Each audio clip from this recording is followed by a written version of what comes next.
So I've been listening to all my fans, all my critics, and anyone who has an opinion really on my videos. Anyone who's had anything worthwhile or meaningful to say, they've been telling me they want more Fire Emblem 7. And I just hate to disappoint my fans.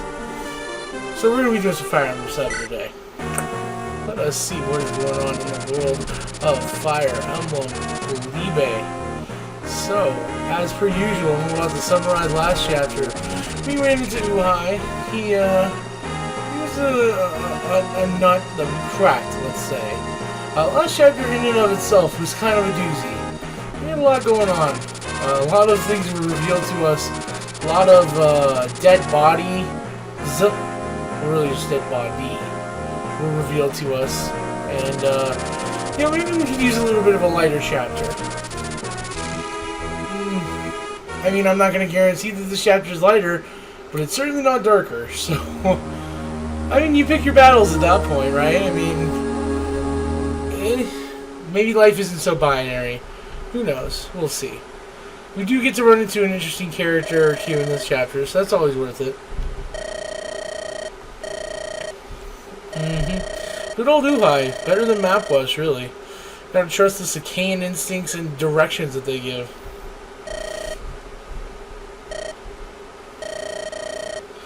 Uh-oh. Main character senses tingling? I don't know. I mean, if Eliwood looks unwell, then I'm not feeling good about this. Eliwood's our main fucking character. Main characters don't usually feel good about, or feel bad before good things happen. Maybe it's just me.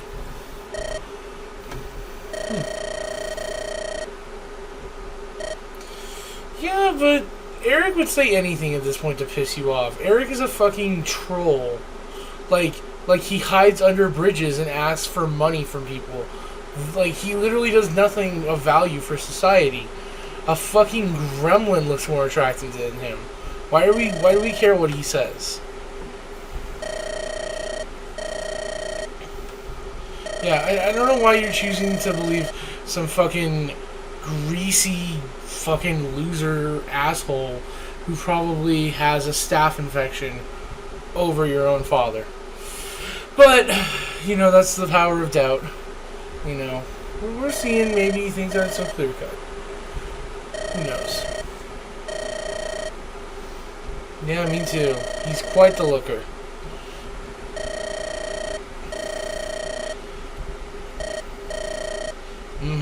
But it strings from, from the fact that your father's missing and we're trying to rescue him. Good old Marcus here with the common sense.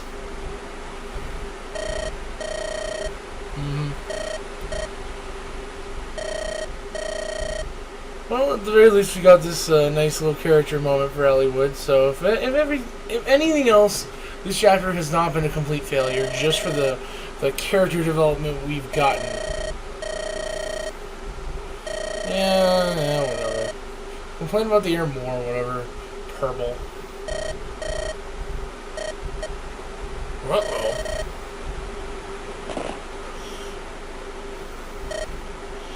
Oh gosh, are they arguing? Oh Jesus. Clanking armor? I mean, what is he supposed to do? Take his armor off? Like, I don't understand what that critique is. Like, Lynn, come on now. Just because you don't have armor doesn't mean that he shouldn't either. If he didn't have armor, then he'd lose all his defense, and then we'd have a less useful unit. And I frankly don't want to hear it.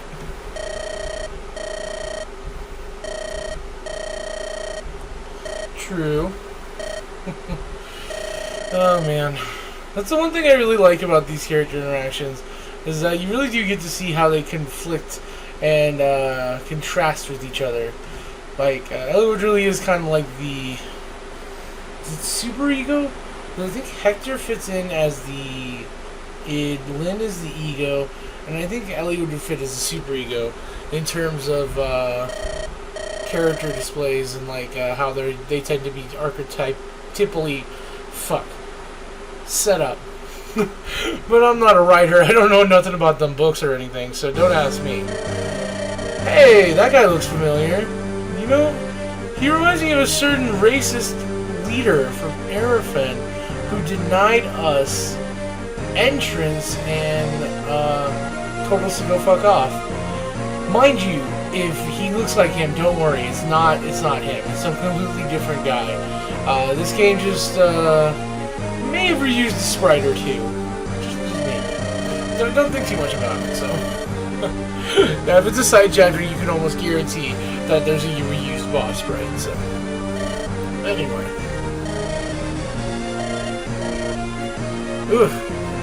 yeah. To be fair, he could probably beat the shit out of you if he was A, alive, and B, could hear you. No mind for planning, sure. Whatever you want to say, green hair. Your hair looks so fucking tacky. And what is with that, like, curly cue? Is that, like, if I tug on that, do I, like, does your face come off? Like, I don't know. You're one to talk. Yeah, so I'm sure it will. You know, not to spoil anything, but you may be in for some weird surprise. Can't say what, but let's just keep our mind open to the possibility that things may change in the near future. Okay, shut the fuck up. You don't deserve that much lines. You're not that important of a character. Boy, is it not. It's not Dragon's Gate, but it's interesting enough. Oh no, it's that guy that we beat in Chapter 5. Except for not. It's just a reused sprite yet again. Or portrait, really, because it's not a sprite per se. Anyway. So, I'm going to be cutting out this preparation screen as per usual, since there's not much to be showing. So, see you guys in just a bit. Alrighty guys, remember Hannah, that lovable old lady who we've been dragging around? Well, I decided I'm going to check on her again, because I think she has unique dialogue here. By think, I mean she does, and I checked it on screen. Boy, is it thick with menace. Really, that's it? That's all you're smelling? Because I'm sure there's plenty more. No, I won't. Also, this is extremely minor, but for those of you who have, for whatever reason, been paying attention to her prices, you'll notice that her price is increased by 10 gold. So, you know, careful. This valuable insight is increasing its value, so we may have to start selling some stuff just to pay. Oh, good old Hannah. Anyway, before I start the chapter, I do want to make a point of showing the enemy placements, just so that way you guys get an idea of that this chapter is actually pretty packed. There's going to be a lot more units that spawn in. Most notably, we're going to be worrying about these units. They're not particularly difficult, but they are aggressive, or at least these three are. I'm not sure if these two are, but either way, there's going to be a lot coming out, and we will have enemies spawning in. So this is definitely one of the more chapters that you have to play aggressively, but also smart, which can be very difficult because I'm neither. But that's neither here nor there. So we're just gonna have to really just play. You know, I know how this chapter goes, and even knowing exactly what to do, this can still be a little bit challenging. All said and done, I think I'm going to be doing okay. I'm mostly concerned about something later on in the chapter, but I'm not going to spoil what it is. I don't know what that voice is, and I'm never doing it again. So I'm going to start out by having Urk and Florina actually stay behind.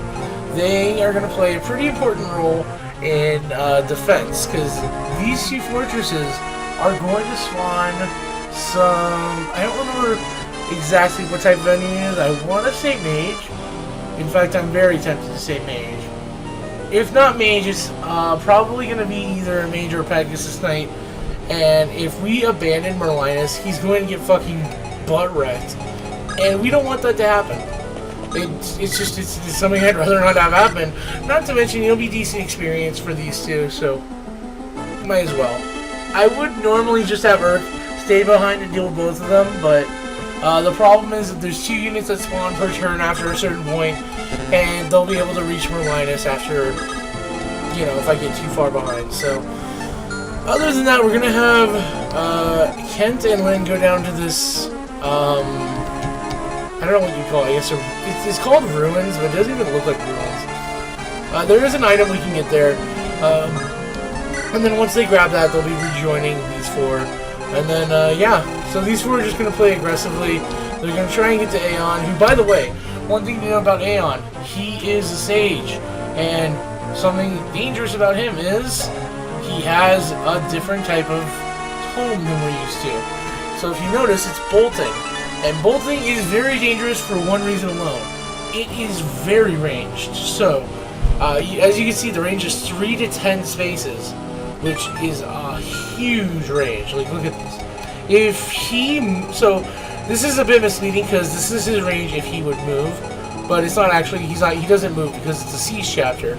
Still, though, let's look at this for reference. 1, 2, 3, 4, 5, 6, 7, 8, 9, 10. He's almost already able to hit Merlines just from his starting point with bolting. And, you know, this little area is dangerous to be in. Bolting itself isn't, like... It's not going to be the most dangerous tome in the world, but if you're not anticipating it, or if you forget it exists, like, if an enemy's using it and you have, like, a unit weak to magic nearby, or in their range, it can be devastating. Especially when we're looking at a unit like Osmond, who not only is probably getting doubled by it, but has, like, no magic resistance to boot, so... We'll definitely want to be mindful of that, and it will make approaching this chapter more difficult. Or will it? Oh man, there's a secret gear here I'm not spoiling yet. But that's, as is my catchphrase lately, neither here nor there. So, another thing to pay attention to is that the mages in this chapter are actually... I don't know how to say this. Like, I don't want to say packing a punch because, you know, at the end of the day, they're still not that difficult. But they are going to start being more and more accurate. So they're going to be kind of, for the most part, they're still going to be weak with attacks, but they are going to be very accurate. And that is annoying. So yeah, even with the support, this guy's got a pretty decent chance of hitting Ken. And that's going to be kind of like a recurring trend for the chapter. Magic units you do not want to fuck with. Well, I mean, they're not, you know, you don't want to underestimate them, basically, so... I forgot I was supposed to do a running total of levels here, so... Hector's basically at level 17, you're at level 13, that's level 30. Okay, so we've got 6 levels to spare. I'm being anal retentive about this, but I really do not want to miss a certain chapter. Okay, that's cool. Strength and defense, I'm cool with it. Hollywood is eventually becoming better than Hector, but that's not really saying much, because... Our Hector kind of plateaued. Oh well. Sure, whatever. I don't want to speed up through every encounter in this chapter, but I ideally want this to be only one segment. So if it ends up going for 30 minutes, so be it. This chapter isn't exceptionally long, in my opinion, so we shouldn't have to make it go on longer than that. In fact, I'll be mad if it does. Oh no. Yeah, I mean, for certain fights like that, I mean, it's really self-explanatory. There's no way we could have lost or taken any sort of significant casualty, so... I don't know. Maybe it's just... fuck. Yeah, this is, yeah, that's why I always have you to stay behind these chapters, just because those goddamn Pegasus Knights, and then, oh gosh, that's way more damage than I'd like for them to be taking right now. Yeah, this is not the greatest start in the world, but whatever, we'll make do. I mean, I'm not restarting for this, because that'd be kind of silly. Anyway, let's have you do this. Bye. Yep, and then let's have you... Sure. Okay. Let's have you stay here. So that way you're in perfect range of both of these people, but you're on a 4 square. Oh man, the tactics are just making themselves today. Let's go here before I forget. Ooh. Renault. Wow. Unique character portrait and everything. He's given a name. Seems like an important character, right? Well, maybe. I will say one thing. If you are at all aware of this character's backstory, there is a pretty significant reason why he's appearing in this chapter. So, yep. It's kind of weird though that there is character dialogue from the character you send out here. I think it's mostly generated to be the same, but it is mostly fitting for Kent to get it, so meh. I don't know. You know, I think every character is going to call him Your Excellency no matter what, but... Come on, what is it? Yeah, it's called, is it called, I just want to name it. Whatever, he's not going to name it. It's a pendant. Is it a pendant? It's a resistance up item. Oh, it's a goddess icon. Wow, I'm full of shit. Don't mind me, I'm wrong. Excuse me. So let's get a revenge on this guy. I am going to save state. I don't care. I'm shameless. Yeah, okay. I would feel really dorky if I got a game over there, so sorry, but I'm a save stater. Anyway, we're slowly getting closer and closer to Aeon. Fortunately now we're right in his range for attacking, so next turn, not looking forward to that. Hopefully there's something we can do about that, but who knows? Wink wink nudge nudge. I could not be more obnoxious about this chapter if I tried. Anyway. So don't mind the fact that this chapter is called Imprisoner of Magic, or that there's this oddly ominous character that appeared over here, or that this is a place of evil, foul stench. Just please, do not suspect anything. So, I don't like that. I do like this. There we go. Dorcas, my man, you are slowly becoming my favorite unit, just because you do consistent damage. Consistent. That was like a Dexter's Laboratory accent. You do consistent damage! Okay, I'm never doing that voice again. I apologize to anyone who's ever heard that voice. Oh. Okay, here we go! Finally, Jesus, took your sweet ass time. Look at that face. Isn't he beautiful? I think he's beautiful. So we're running into the gimmick of this chapter. Wow. So, as you can tell, Aeon's getting fucked. So, the purple area that this character has just created, yeah, a magic seal. So, this magic seal that was created, every purple area there means that this is a this is an area that magic cannot be used. So, with a Sage boss, being trapped right by a magic seal is definitely going to make him less intimidating. It's, so it means bolting's not going to be an issue for now. And that character is set to always appear once you get to a certain point in approaching.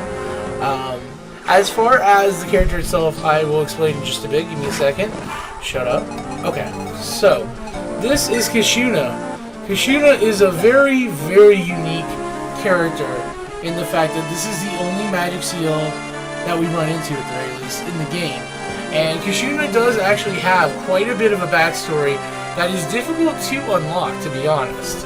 As far as we're going to find out, Kishuna is a magic seal, and there's definitely something going on beyond that. Oh, before I forget, as you noticed, Kishuna has no real offensive capabilities, just a shitload of speed and defense.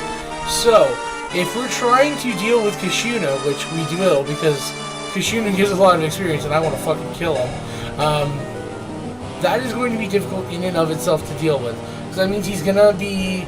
Because he's 50 HP with that much defense, that's going to make him a pain in the ass to kill. And we can't use magic on him, obviously, because he's nullifying any magic. So, with that, we'll have to figure out what we're going to do. In the meantime, I'm not terribly concerned about Kishuna as it is, because Kishuna is really going to be helping you out more than he is hindering you, because he's stopping these mages from being anything. He's stopping bolting. Kishuna, as far as a boss unit goes, you don't have to actually kill him to beat the chapter. It's advised, though, that you do kill him, A, for story reasons, B, for the experience, and C, because you only live once, motherfucker, YOLO. So I'm going to heal Merlinus before I forget. Another thing that's really important to mention, or at least I find that's really important to mention, he is surrounded by bodyguards. They do not aggro until you attack them. And the catch is that they're very strong. Silverlance Knights, which are not anything that we really want to mess with at this point, or Snipers, which are the upgraded versions of archers. And while they can't directly attack, they're still pretty dangerous, so yeah. Kishuna in and of itself, that's really going to be the main obstacle of this chapter, but I've spent enough time jabbing about, so let's get on with it. So our goal now is, yeah, I'm probably going to end up going for Kishuna before I go for Aeon, which isn't always advised, but if you're trying to kill Kishuna, Kishuna disappears, I think the turn after you defeat Aeon, or the turn that you do. So, if you're doing this as casually as possible, you don't have to give a shit about that. I, however, am an anti-casual. I hate normies, kill all normie scum. Yeah, so I'm going to try and kill Kishuna first. Anyway, I've said that like 7 times, so let's just get to the part where I do. This is also another really, really, really convenient area for a character like Florina, because if you do have Florina on later difficulties, I'm not sure if it's Hollywood hard mode, but I know for a fact in Hector hard mode, Kishuna doesn't stay on the map forever. Kishuna in our like current version, he's gonna stay on there until nice. 20 strength, he's capped. Kishuna's gonna stay on this map until we either attack him and he leaves the next turn, or we kill Aeon. However, in Hector hard mode, he'll disappear after like 7 turns, which is really not that much time to get to him. Like, we're gonna already have to spend probably 3 to 4 turns just getting into formation, and that's a problem in and of itself, really. Let's use you. Yeah, because I really want to get this kill, but the problem is really the best people for getting kills at this point are either Lyn, maybe Hector if we have him with a boosted support, or even potentially Dorcas, because Dorcas can drive Graham through shit. Yeah, so this would be a lot better if we were using a character like Guy, because goddamn, Guy is so helpful for having the killing edge. In fact, I probably should have brought the killing edge now that I'm really thinking about this out loud, but whoops, that's just who I am. Granted, this is not a life or death situation, so we don't absolutely need to kill Kishuna, but I, you know, like I said before, I want it. And it's all about what I want, baby, so. Let's kill you. Yeah, whatever. Would it really fucking murder you to get skill, dude? Jesus, I'm like starting to get less and less patient with you, Osmond. You butt munch. Whatever. Yeah, in a perfect world, when we're fighting Kishuna, we would be using someone like Lyn to get the kill, because having her Monikati crit rate would be really convenient. I'm actually tempted to save state here. I want to see if attacking the bodyguards will make Kishuna leave. I don't think it will, but I'm not positive enough about that, so... let's see... I don't really want to get the kill with Hector. Hector's gaining too much experience and it's making me nervous.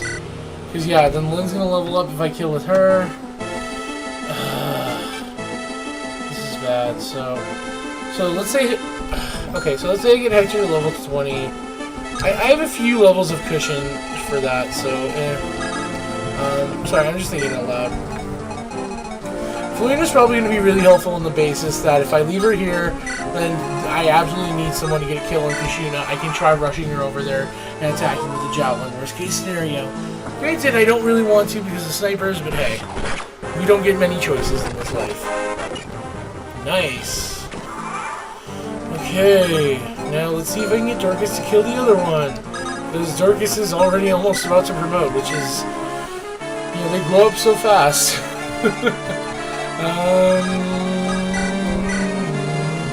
Wow, you are doing next to nothing.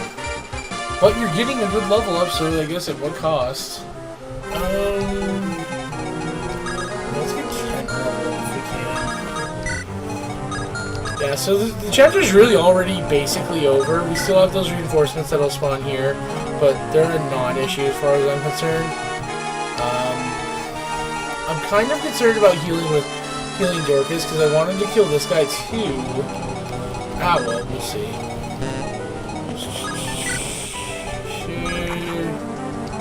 Yeah, so Kishuna's not gonna leave, that's good. He was just like sitting around waiting for us to fuck him up, which I am a fan of. Okay. Let's do this. Give Kent a support bonus. This. There we go. Got the kill. Yeah, Kent's almost ready to promote too. Wow. I honestly did not anticipate having units at promotions like by this point. I really did not. So that's very cool. It's very convenient too, because I can promote both of them because they have their promotion items, so sweet. Sweet, that's very nice.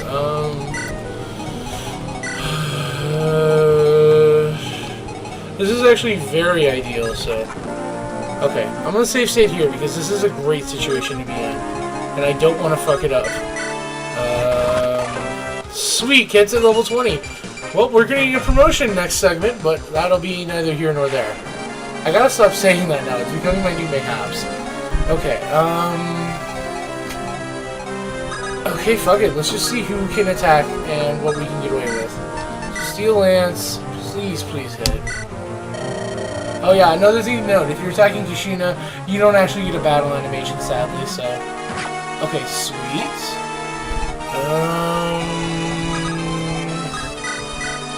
Okay, please hit. God damn it. Okay, I have these 3 left and only 2 direct unit squares to attack with. Let's see, you... I might have to, let's see. What about Monikati? What's Monikati doing? Let's do it.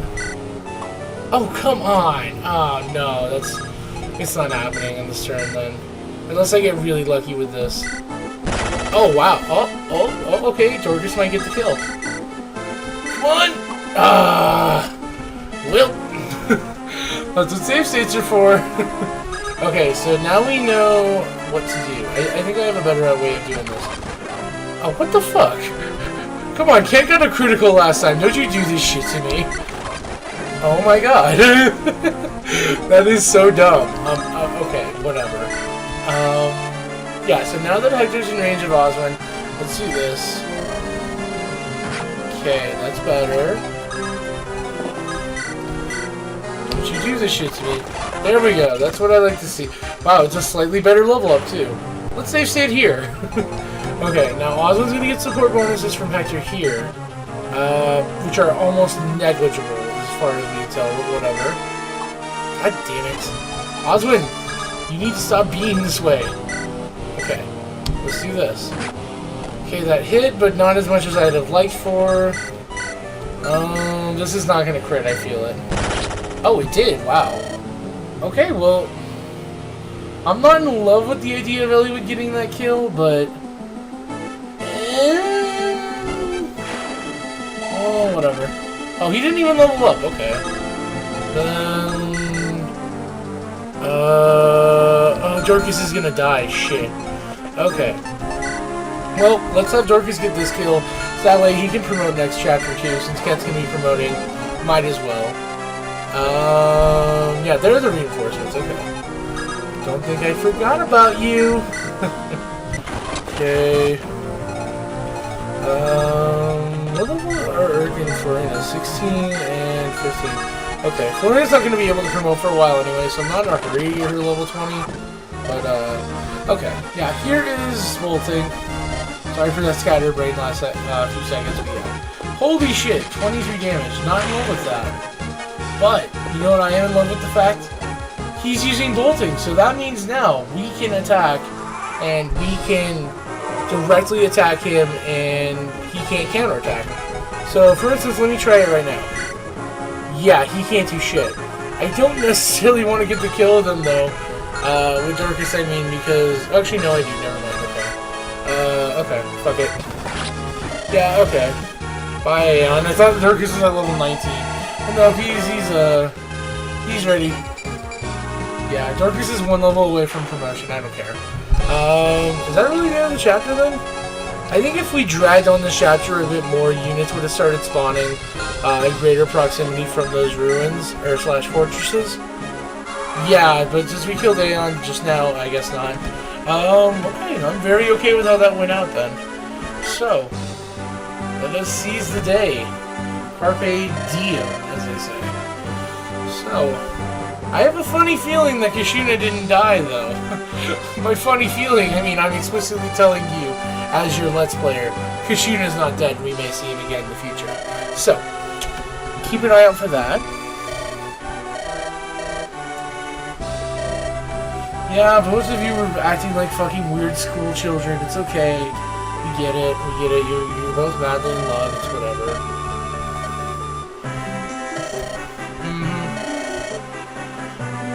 Yeah, it's called Magic Seal. We just killed him. In fact, Eliwood was the one who killed him, so I guess thematically that does make the most sense. You know, in fact, I planned this from the very beginning. You know, go back and watch this segment again. I planned it so Eliwood would get the kill. Even in parts when I said, oh, I don't want Eliwood to get the kill. That was me throwing you off the trip. Okay, I'm done. I'm being really dumb. Not necessarily, Lynn. I mean... you know, could be, could not be. We'll find out eventually. I don't know. I will say, I would say he's more likely to be on the Black Fang side than our side. I don't see him being a good guy, but you never know. Anywho, that marks the end of this chapter, and while it was a fun diversion, we are now at plot critical mass, because next chapter is going to be Dragon's Gate. And Dragon's Gate will take 9 years to complete. It is a big chapter with a lot going on, and frankly, I wouldn't say I'm not looking forward to it. It's just more, I'm going to have to probably cut it up into 3 different segments, so I'm hoping it's not going to cause anyone to get burnt out. But either way, that's the next chapter. We'll worry about it then. In the meantime, I will see you guys for that, where we get to find out some plot resolution, and we also get to promote Kent, and most likely Dorcas in the next few segments as well. So that's definitely something to look forward to just by itself. So I will see you guys then. Yeah. So enjoy the break between now and the plot heaviness that we're going to be experiencing. See you then.